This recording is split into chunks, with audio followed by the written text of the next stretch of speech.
Sempre que eu vejo essa estátua, eu viajo no tempo. Essa estátua é a estátua do Ayrton Senna. É um monumento em homenagem a ele.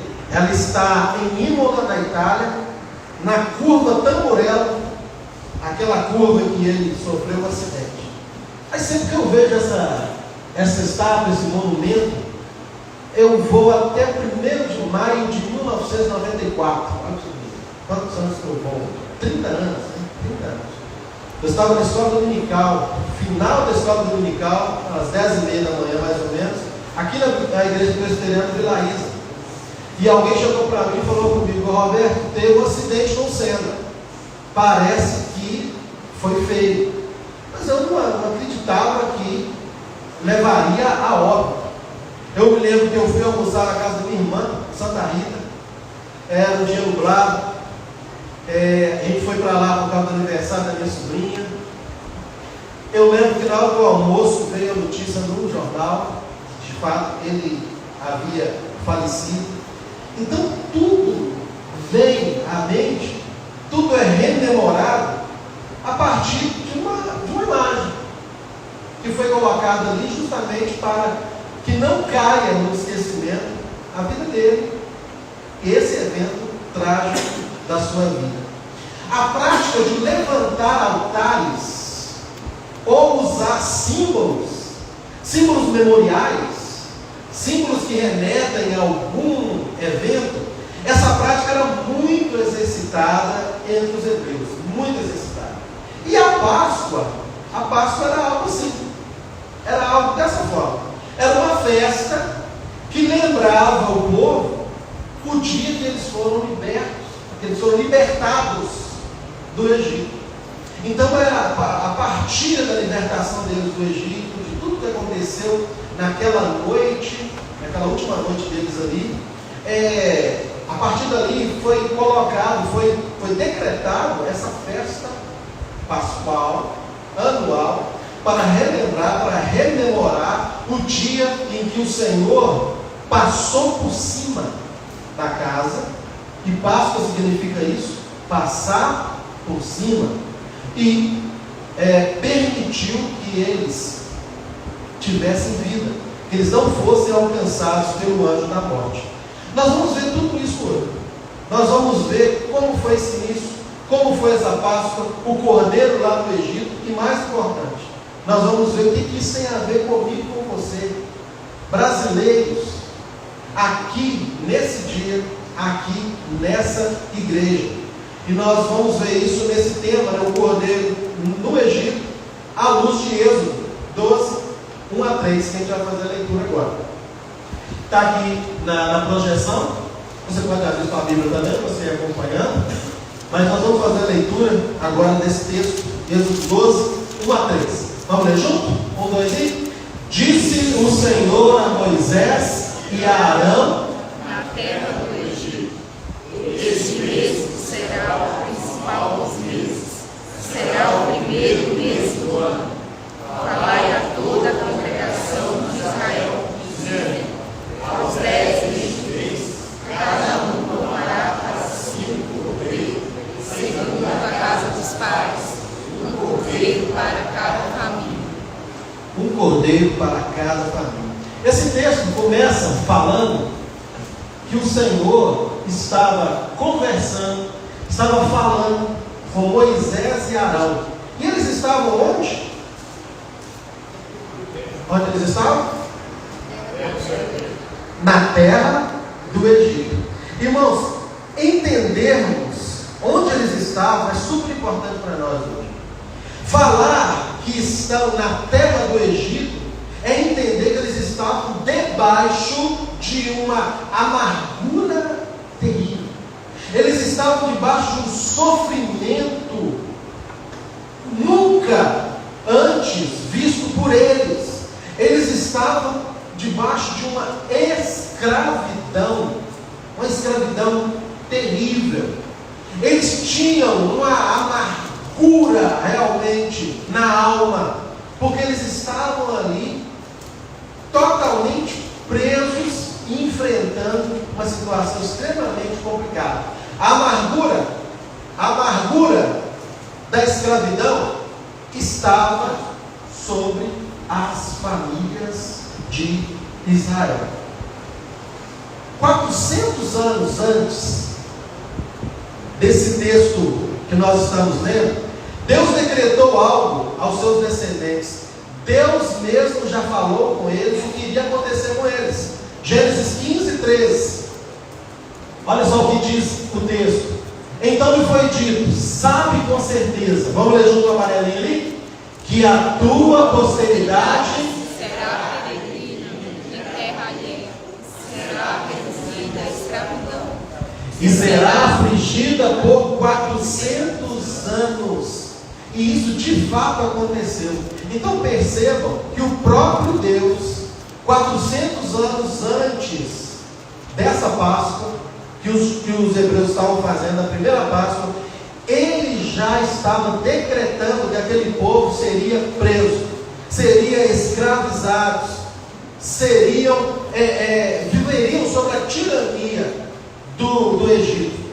Mas como é que essas famílias foram parar no Egito? Eles cresceram, Abraão cresceu, Abraão teve filhos, e Isaac, Jacó, e um dos filhos de Jacó, José, ele foi vendido. Você conhece a história, não conhece? Ele foi vendido primeiro para os ismaelitas, e esses ismaelitas levaram José para o Egito, e ali chegou José no Egito. Ele prosperou no Egito, depois de passar por situações muito difíceis, muitas provações, mas ele prosperou pela boa mão de Deus. Ele foi próspero, ele virou governador do Egito, um cargo que ele estava pouco abaixo de Faraó.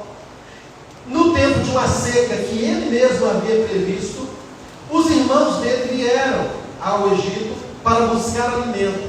Ali, num momento de muito emocionante da Bíblia, há o reencontro daqueles irmãos que venderam José e também tramaram, a morte dele. O encontro desses irmãos com ele. Eles ficaram no Egito, trouxeram o pai para o Egito e fixaram residência no Egito. Foi por isso que o povo foi para lá. Foi esse o caminho que Deus traçou para levar o povo dele para dentro do Egito. E esse povo começou a crescer muito, crescer demais. E surgiu um rei, muitos anos depois, que não conhecia José. E esse rei, esse faraó, ficou preocupado. Esse povo está crescendo demais. Se nós não nos escravizarmos, eles vão nos escravizar. E aí esse rei escravizou o povo. Por isso o povo foi para lá.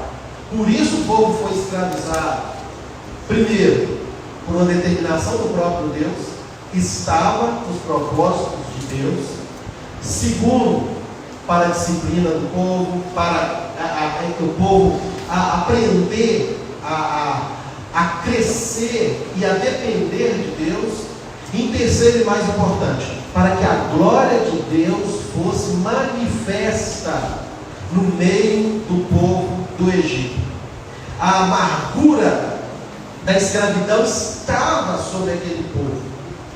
Assim, irmãos, como a amargura da escravidão estava sobre Israel, assim como a amargura do pecado, ela está sobre as nossas famílias. Falar de um povo escravizado no Egito, não há como eu e você não pensarmos em nós hoje escravizados pelo pecado. Escravizados pelo pecado. Debaixo da tirania do pecado. Debaixo da amargura do pecado. É só olhar ao redor.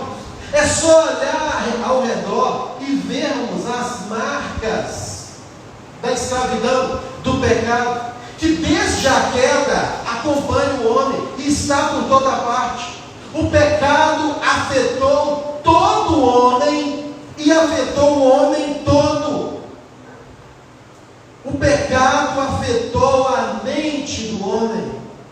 O pecado afetou as emoções do homem. O pecado afetou a vontade, os desejos do homem. Nós não conseguimos desejar o que é perfeito, o que é bom, o que é de fato algo que vai trazer luz, trazer coisa boa. O pecado afetou de uma maneira terrível todo homem e o homem todo. É o que a teologia chama de depravação total do homem. Toda a sua vontade foi afetada. Pra você ter uma ideia, lá no seminário nós temos um culto toda terça-feira, toda quinta-feira, é o culto da capelania. Então, levam um pastor para falar, enfim. Nesse culto acontece algo que eu ficava pensativo, ficava entristecido. O capelão do colégio, do seminário, tinha que colocar uma fita marcando onde os seminaristas deveriam sentar. Na parte de trás do auditório toda ficava a fita, delimitando que ali eles não poderiam sentar. Por que eles faziam isso? Porque os futuros pastores, os futuros líderes de igreja, não obedeciam quando ele falava: vamos sentar um pouco mais à frente. Futuros pastores. Isso acontece em reuniões de presbitério, isso acontece em escolas, quando professores reclamam que meninos não estão obedecendo o mapa de sala, querem ficar onde eles querem mesmo, pastor, que coisa. Só que numa reunião de professores, a gente fala: vamos sentar um pouco mais à frente? Não, eu quero ficar perto do ar-condicionado. Não, fala no microfone. Do mesmo jeito. E não precisa ir muito longe. Toda quinta-feira no estudo bíblico aqui, quando eu peço para vir para frente, que dificuldade que tem. Essa dificuldade é de obedecer. Essa dificuldade é de obedecer. E ela vem do pecado que está no seu coração. Você quer fazer o que você quer. O homem é assim. Pastores são assim. Seminaristas são assim. Professores são assim. Alunos são assim. Crianças são assim. Velhos são assim. A gente vê que o homem foi afetado pelo pecado. Foi todo homem e o homem todo. Não há como ficar o professor apontando para o aluno para o professor, o pastor para a igreja, mas o pastor acontece com ele também.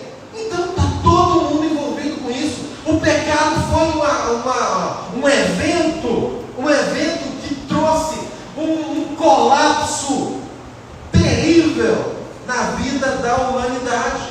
E afetou não só as nossas vontades, nossa mente, emoções, desejos, afetou também a criação. Maldita é a terra por sua causa. Colapsos climáticos. De onde vem isso, irmãos? Por que nós estamos vivendo isso? Tanto calor aqui, tanta chuva lá, destruição com chuva aqui, com seca do outro lado. A terra geme. Por conta de quê? Por conta do pecado. É uma escravidão absurda que o homem, que a humanidade sofre. O pecado tem minado nossas vidas. O pecado tem ganhado o nosso coração.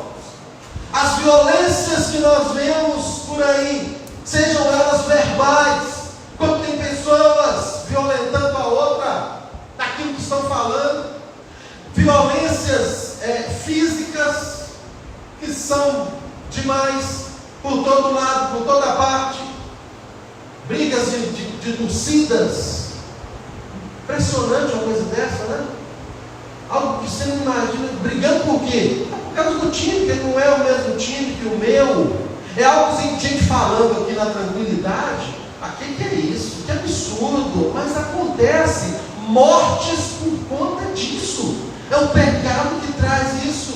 Violências virtuais hoje, no ambiente cibernético, as calúnias que são lançadas contra outras pessoas, ameaças, exposições.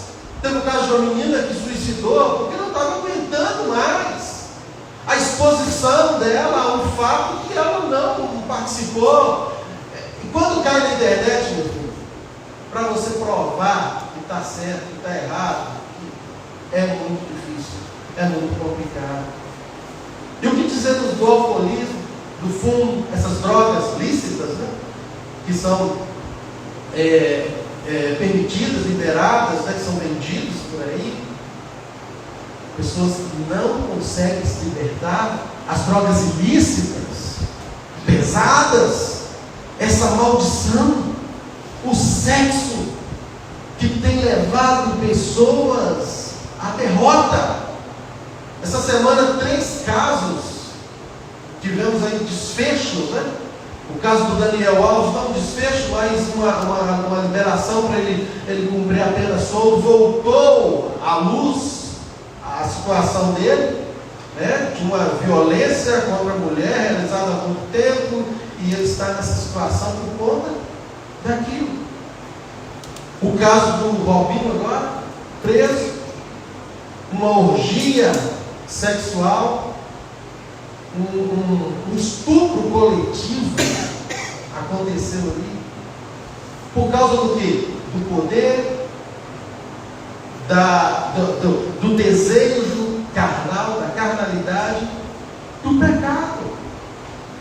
Foi julgada a família que matou o jogador Daniel. Vocês estão acompanhando isso? Foi julgado agora. O menino foi morto há 6 anos. Por conta de quê? Uma festa cheia de orgia, bebida, droga, sexo, pecado, irmãos. E os pecados dentro da igreja. E os pensamentos que existem aqui. E o nosso coração tão impuro, desonesto. É o pecado invadindo a nossa vida, fazendo um verdadeiro desmanche da família tradicional, invertendo os valores, destruindo a natureza. Irmãos, nossas famílias, nossas vidas estão expostas a toda essa tempestade de calamidades. Fruto de quê? Fruto da escravidão do pecado sobre nós. Mas tem uma notícia para nós: Deus continua no controle. Deus continua no controle de tudo, de tudo. Ele é o mesmo que mandou, pelos seus propósitos eternos, o povo para o Egito. Ele foi o mesmo que libertou o povo do Egito, o mesmo que cuidou deles no deserto. É o mesmo que está conosco hoje e estará sempre. Precisamos acreditar nele. Irmãos, nós precisamos clamar misericórdia do Senhor constantemente sobre as nossas vidas. Senão eu e você vamos cair da mesma forma. Vamos continuar da mesma forma presos a esse pecado, ao domínio desse pecado. Precisamos clamar, porque Deus, Ele está contemplando o nosso clamor. Tenha certeza disso. Ele está vendo a nossa aflição, a nossa necessidade, como Ele via o sofrimento das famílias de Israel, e elas clamavam, e Ele estava olhando. Êxodo 3, 9 e 10 nos diz muito bem isso. O clamor dos filhos de Israel chegou até mim. Aleluia. O clamor do povo da Peniel chegou até mim. O clamor do Brasil chegou até mim. A importância de clamarmos, irmãos, de entendermos que estamos escravizados pelo domínio do pecado, que precisamos do Senhor, precisamos de clamar, para que esse clamor chegue até Ele, como o clamor do povo chegou até Ele. Também veja a opressão com que os egípcios os estão oprimindo. Deus está vendo a opressão com que o pecado está atuando na sua vida. Ele está vendo a opressão do seu coração, os desejos que existem no seu coração. Você luta contra isso. Você luta contra isso, não consegue força. Ele está vendo. Ele está pronto a te dar libertação para isso. Vem agora e eu te enviarei a Faraó para que tires o meu povo, os filhos de Israel, do Egito. Busque o Senhor. E o Deus de Israel, no tempo dele, providenciou lá no Egito a libertação. Vamos voltar para o texto. O sangue do cordeiro de cada família é sinal da libertação lá no Egito. Lá no Egito, Deus levantou Moisés com a tarefa de libertar aquele povo. Deixou claro para Moisés que não ia ser tarefa fácil, porque o próprio Deus iria endurecer o coração de Faraó. Olha que coisa! tinha o controle de todas as coisas, endurecendo os corações de reis com um propósito definido, endurecendo os corações de reis com um propósito definido. E ele endureceu o coração de Faraó justamente para que o nome dele, o nome do Deus de Israel, fosse glorificado no Egito. Se fosse Faraó que tivesse libertado o povo, na primeira praga, Faraó, podem ir embora. Faraó seria o bonzinho da história, seria aquele que libertou. Quem libertou o povo foi o Deus de Israel. Isso precisava ficar bem claro, como ficou. Ele é o rei dos reis, ele governa Faraó. Como é que Deus fez isso? 10 pragas foram lançadas. A última e definitiva praga foi a morte dos primogênitos. Começou com sangue. As águas do rio transformaram-se em sangue. Primeira praga. Terminou com sangue. Um rio de sangue, vamos dizer assim, pelas mortes em cada família. Você já imaginou? Cada família tem uma morte. A gente tem aqui velórios esporádicos, né? Morre um. Aí você vê ali a tristeza, alguns o desespero, o choro. Nós imaginamos um desespero coletivo.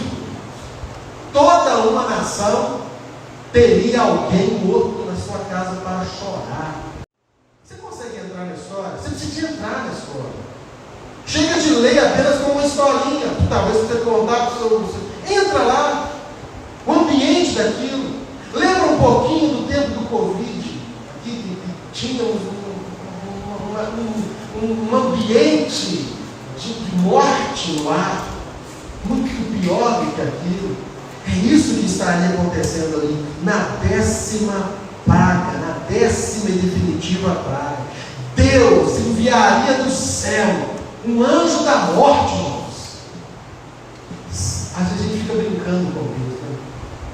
Deus também, Deus é aquele que me ama. Não, Ele me ama. Ele é o mesmo que mandou o povo para o Egito. Ele é o mesmo que enviou um anjo da morte para o Egito, para dizimar todo o primogênito. Não brinquemos com Deus. Esse anjo da morte é um símbolo da ira de Deus sobre aquela nação, sobre aquele povo. Ele ia passar a dizimar todos os primogênitos. Porém, aos da família de Israel, Deus reservou uma forma. Deus sempre providencia algo para os seus. Glória a Deus? Amém. Deus sempre providencia algo para os seus, algo para a libertação dos seus. E Deus providenciou algo maravilhoso para aquelas famílias. Vamos ver os textos aí? Êxodo 12, 3. Olha o que diz lá. Falai a toda a congregação de Israel, dizendo: aos 10 deste mês, cada um tomará para si um cordeiro. Cada família ia pegar um cordeiro, segundo a casa dos pais. Um cordeiro para cada família. O cordeiro será sem defeito, macho de 1 ano. Podereis tomar um cordeiro ou um cabrito. Vamos para o próximo. Tomarão do sangue. Tudo isso definido por Deus, decretado por Deus, orientado por Deus, transmitido por Deus. Eles teriam que obedecer. Tomarão do sangue e porão em ambas as ombreiras e na verga da porta, nas casas em que o comerem. Na casa em que estiverem comendo o cordeiro, o sangue daquele cordeiro, eles iriam matar o cordeiro, tirar o sangue, fazer aquele cordeiro, fazer um alimento com ele, comê-lo, mas o sangue eles iriam colocar nas vergas dos umbrais da porta. O sangue, vamos ler junto essa parte aqui? O sangue vos será, mais forte, o sangue vos será por sinal. Olha só, o sangue vai ser o sinal nas casas em que estiveres. Quando eu vir o sangue, aí ele vai fazer uma Páscoa, ele vai passar por cima. Passarei por destruidora, quando eu feri a terra do Egito. Cada família tomou o seu cordeiro sem defeito. Cada família foi e escolheu o melhor cordeiro para sacrificar. Sacrificaram o cordeiro, passaram o sangue do cordeiro nas ombreiras e na verga das portas. Esse foi o sinal para serem livres da morte, e assim partirem com vida para adorarem ao Senhor em liberdade no deserto. Eles comeram aquele cordeiro, eles comeram ervas amargas, para lembrarem sempre que a amargura da escravidão estava tendo um fim. Eles comeram pães áspros, eles prepararam pães áspros para a viagem. Por quê? Porque o pão áspero é algo que faz muito rápido, e eles tinham urgência em sair dali. Tudo isso foi a primeira Páscoa, irmãos. A primeira Páscoa tem sabor de amargura. A Páscoa nos traz um sabor de amargura. Se você estiver comprando uma Páscoa com sabor agradável, sabor de chocolate, sabor de ovo de Páscoa, você está totalmente errado em comprar essa ideia. A ideia da Páscoa não é essa. Essa é uma ideia vendida pelo comércio.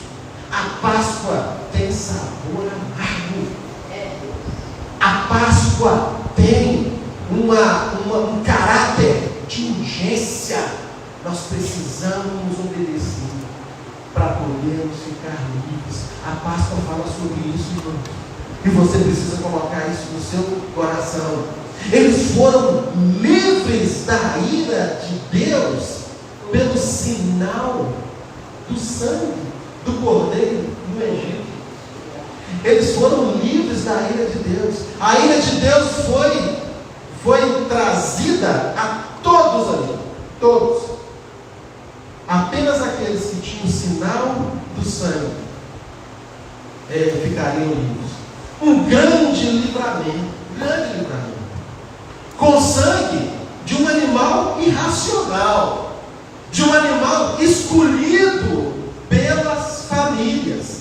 Eles foram livres da morte do poder de Faraó por esse sinal. Irmãos, nós precisamos de ver algumas diferenças da Páscoa dos Hebreus para a Páscoa de hoje, para a Páscoa definitiva projetada por Deus para o homem.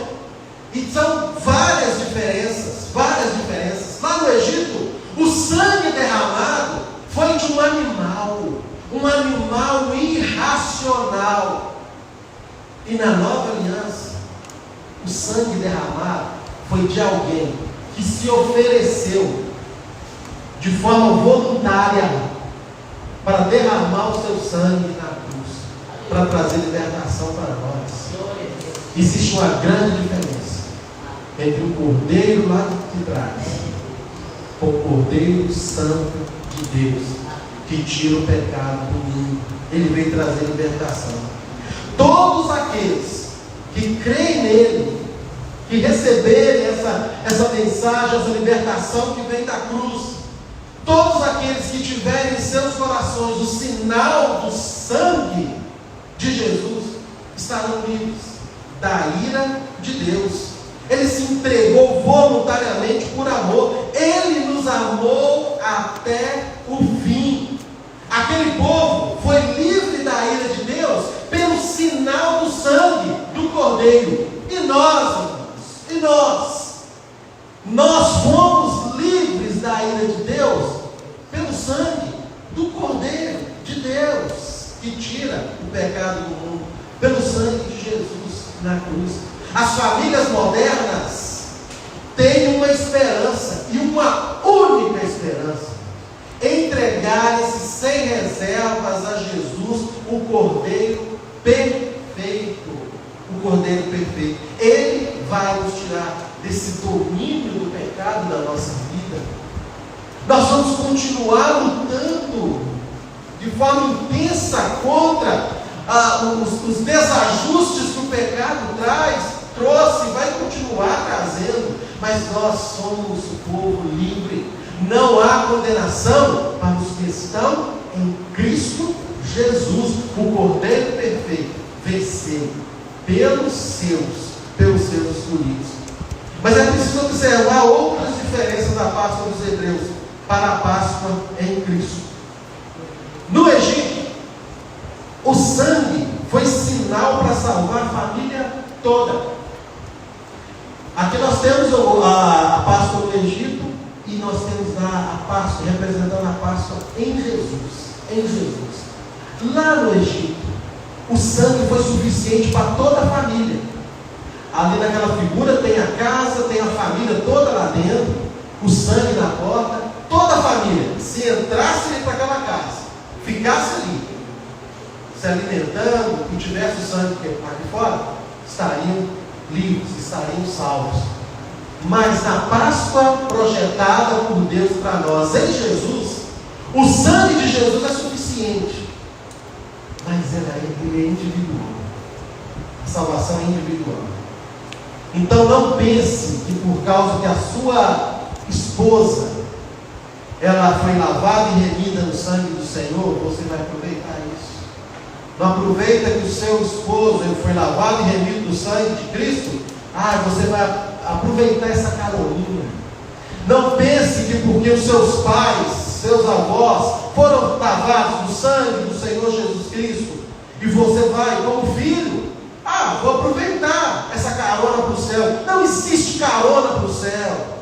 Lá no Egito toda a família que estivesse dentro da casa era liberta, mas aqui na Páscoa projetada por Deus para nós em Jesus Cristo é individual. Você vai individualmente prestar contas ao Senhor e você precisa de forma pessoal abrir o seu coração, deixar Cristo ser o rei da sua vida e se converter dos seus maus caminhos.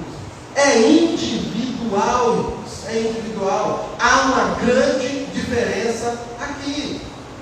No Egito, o sangue, no Egito, o homem escolhia o rebanho.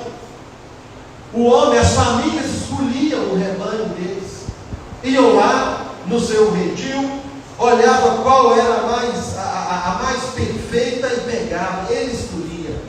Na Páscoa projetada por Deus em Jesus Cristo para nós, nós fomos escolhidos antes da fundação do mundo. O Senhor escolheu os seus. Por que Ele escolheu antes da fundação do mundo? Porque não é pela minha bondade, não é pelo meu mérito, não é pelo que eu faço, é pela definição soberana dele e eterna dele. Antes de você nascer, antes que tudo acontecesse, ele elegeu os seus. É uma eleição incondicional. Não depende da condição sua. É bonzinho, esse aqui é ruimzinho. Aí vou escolher. Não é assim. Ele escolheu antes da fundação do mundo. E se fosse para nós escolhermos, você sabe o que a gente escolheria, não é mesmo? Estaríamos todos perdidos. Glória a Deus por isso, por essa Páscoa que o Senhor projetou para as nossas vidas. Glória a Deus por isso. Em Cristo nós somos escolhidos antes da fundação do mundo, para vivermos a nova vida em Cristo. Esse Cristo que é tudo em nós. Jesus, o Cordeiro de Deus, ele se sacrificou por nós. Irmãos, se no Egito, e a gente caminha para o final, se no Egito eles tinham que ficar em casa, sacrificar um cordeiro, passar o sangue na porta, fazer um alimento e cear ali dentro, na nova aliança existem todos esses elementos. Existe a casa, existe o sacrifício, existe o sangue, existe o alimento, mas tudo está em Cristo. Jesus é a casa que nós podemos nos abrigar. Só Jesus é o abrigo perfeito para nós. Jesus foi e é o sacrifício perfeito para a salvação daquele que crê nele. De Cristo veio o sangue que é sinal de que a libertação chegou para os seus. E Jesus é o alimento das nossas vidas. Irmãos, Jesus Cristo é a nossa Páscoa. Jesus Cristo é a nossa Páscoa real. Uma vez salvos, todos os que creem passam a ser da família de Deus, adotados pelo Pai. Quantos em nossas casas fazem parte dessa família? O que nós temos feito, irmãos, para vermos os nossos alcançados por essa libertação em Cristo Jesus? Temos tido um compromisso mesmo com essa libertação alcançada em Cristo Jesus? O que você está esperando para abrir o seu coração, para se refugiar nessa casa que é Cristo Jesus, para reconhecer o sacrifício dele na cruz, para ser tomado por esse sangue que liberta, que é o sangue dele, para se alimentar dele o tempo inteiro? O que você está esperando? A Páscoa é o nosso Senhor Jesus. É hora de nós renovarmos o nosso compromisso com essa libertação que Cristo nos deu. É hora de nós termos essa renovação individual. É hora de fazermos essa renovação em família. A Páscoa deve nos trazer esse senso de responsabilidade com o que estamos fazendo com a libertação alcançada por meio da morte de Cristo, o Cordeiro perfeito. Então que Deus abençoe a sua vida, abençoe as nossas vidas, para que entendamos o real sentido da Páscoa. Não é apenas uma data no nosso calendário, é a data eclesiástica mais importante da nossa vida, é que representa de fato a nossa libertação desse domínio do pecado. E se o pecado continua te dominando em alguma área, coloca diante do Senhor, põe diante de Deus. Reconheça que você é fraco. Reconheça que você não consegue escolher cordeiro algum. Que você não consegue, você não tem forças para reagir. Que o sacrifício dele foi suficiente para transmitir a libertação, a salvação a você, ao seu coração. Jesus Cristo é a nossa Páscoa. Jesus Cristo é o nosso